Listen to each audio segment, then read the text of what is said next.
Hello, this is Trick72. Today we're going to do a review of the Falcon View 360 camera. And this is the camera that I had during my car accident. So it did survive. And so here's a picture of it. Falcon View 360. So it's dual camera dash cam. So let's go ahead and start the review. So now the first thing to keep in mind when you have a rear view mirror camera is that you need a generic rear view mirror. You need a rectangular mirror that's not too rounded and that has the standard shape.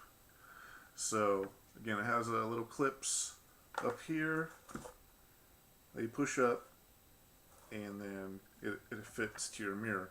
So if your mirror is a little bit rounded, like in the GM models or some Volvos, or if your mirror has a little hump on the top up here, it's probably not going to fit on your rear view mirror, unfortunately.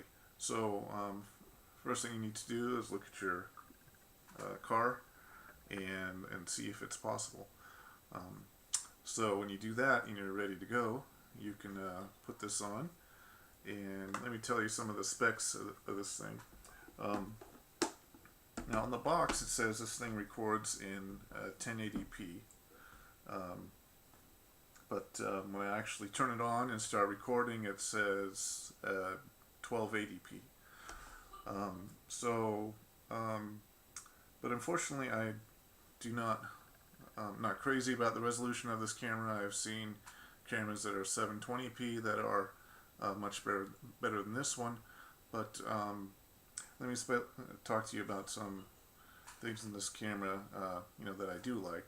So first of all, it has the dual camera, so you can have one front-facing, one rear-facing. So this one will rotate 180 degrees all the way around into the front, and this one will rotate inwards 180 degrees. And so you can have two cameras front facing if you want to have a better view, but I like to have one in back. So what I don't like is this thing here. So in case someone is going to your passenger's side, say someone is harassing you on your driver's side, and you turn your camera, you are going to hit this and have your view obstructed sometimes. But otherwise, I very much like the dual view camera idea and it being able to rotate them. Now these lights, these are night vision lights, and the thing to keep in mind about night vision is that it does not work through your windshield. It will reflect off the windshield. So what is it good for? Well, it's good for showing the inside of your cab. If you really want to show the inside of your cab, you can use the night vision. But keep in mind, it's not going to show out your rear view rear window, because it's going to reflect. So if you run a taxi service or Uber, Lyft, or whatever, and showing a detailed look of the inside of your cab is important to you, then you could decide to use that. So again, this mirror, it's probably going to be slightly bigger than your rear view mirror, so, and that's kind of a plus. This one is not significantly darkened, so it is good for night use. A lot of mirrors have that I've seen have a darkened effect, which I don't like. So that's good about this, and it also comes with a couple accessories that I like. It has the three-way USB splitter, and some may come with a two-way splitter, so you might want to check on that. It also comes with a flash card. It's going to be either 16 or 32 gigabyte card. and it'll come with an adapter. Okay, so this one has the bigger card slot, so this is an adapter, and the card is in the actual card is in the slot here. So one thing you may want to do when you're setting this up is to maybe put a little electrical tape or something there to make sure the card doesn't fall out, because I've had cards fall out when I'm handling this before. So so those are some good perks. The price of this thing runs actually going up in price. They run from about $120 to $180 right now. So a lot of the prices right now are trending, towards the $150, $160 range.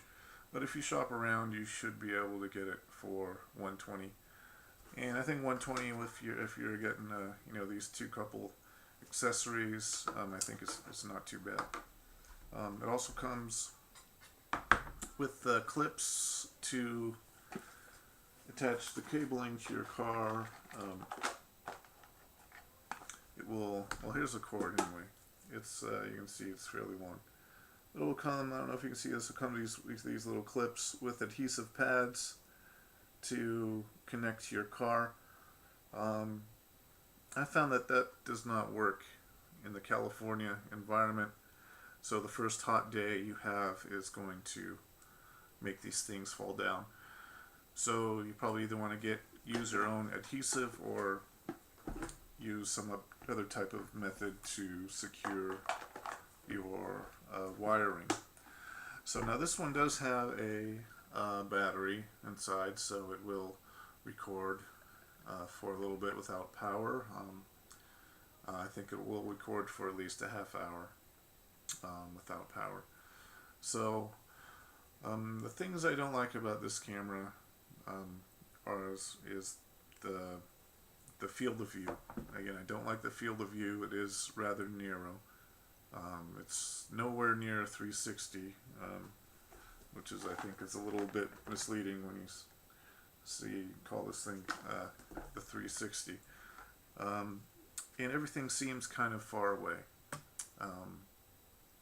So even now, I don't expect this thing to read license plates really good at a distance, but even cars that come up point blank, I would think you would at least have a chance of reading a license plate or something like that, but it really doesn't.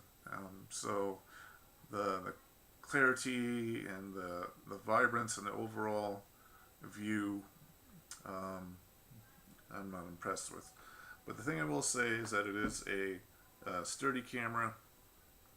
Like I said, it has survived my head-on car accident, and it also survived the California summer that we had, which was not the hottest, but we had quite a few days near or exceeding 100 degrees.